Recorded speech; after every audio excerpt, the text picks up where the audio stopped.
There are many aspects of self-compassion. There's honesty with yourself, there's self-care, there's doing work you love, there's taking time to rest. But a very important part of self-care that usually goes unnoticed are our boundaries. Setting boundaries is an act of self-compassion. Today, let's look at the 5 ways we hurt our boundaries. Every time you hurt your boundaries, it's in one of these 5 categories. And I don't want you to fall into these potholes. I want you to avoid these pitfalls. So here are the 5. The first is being a workaholic. I work with places like the Carlyle Group, the New York Supreme Court, top law firms, top financial institutions. There's a lot of workaholics.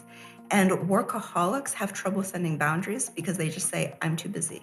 I'm too busy doing these really important things in order to live my life and do the other important things. The first trouble we have with boundaries is being a workaholic. The second is the caretaker. It's people who have this hyper awareness that people are suffering and they think they're the ones who need to take care of all the suffering of everyone. So the second way we hurt our own boundaries is I need to take care of all their needs, so my needs don't matter. I'm going to ignore my needs because there is so much suffering in the world that I'm in tune with that unless I adopt every single stray dog and cat, I don't feel like I'm doing enough.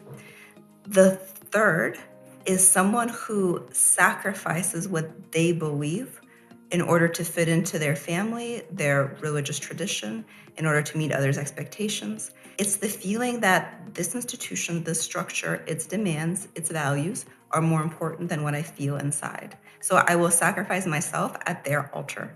I will sacrifice myself for this law firm. I will sacrifice myself for this relationship. Now that I'm a mom to kids, I will sacrifice myself for these kids. They're the only thing that matters. There's nothing else that matters.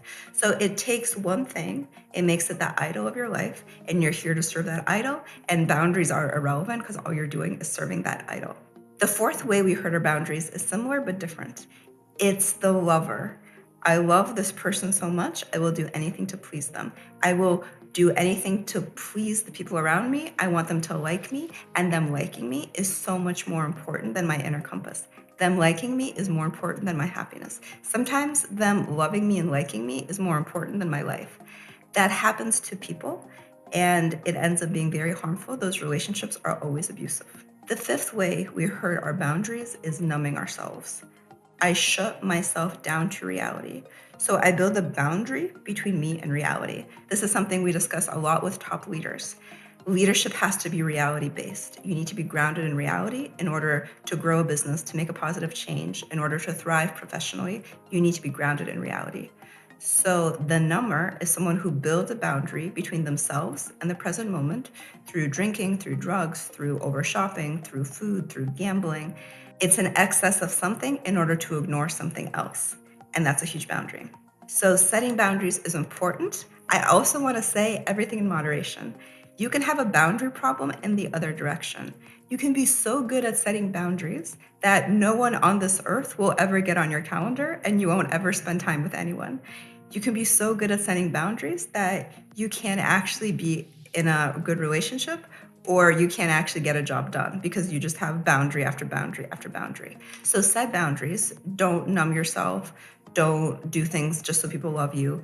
Don't sacrifice yourself at the altar of some institution. Set boundaries, but also know that the extreme of boundaries is being alone in your apartment 24/7 doing nothing, and yet you have total boundaries. So too many boundaries can be an issue. Too few boundaries can be an issue. If you want to find that golden center, sign up for a consultation with me. Here is my email. Or if you want to really deepen your boundaries, we have a 4-week course on boundaries. The registration is below, and we will go through all the ways that you hurt your boundaries and exactly what to do about each one of those. And I hope that this will benefit you. I hope boundaries will remain part of your self-compassion practice forever. And I can't wait to explore it more together. Bye.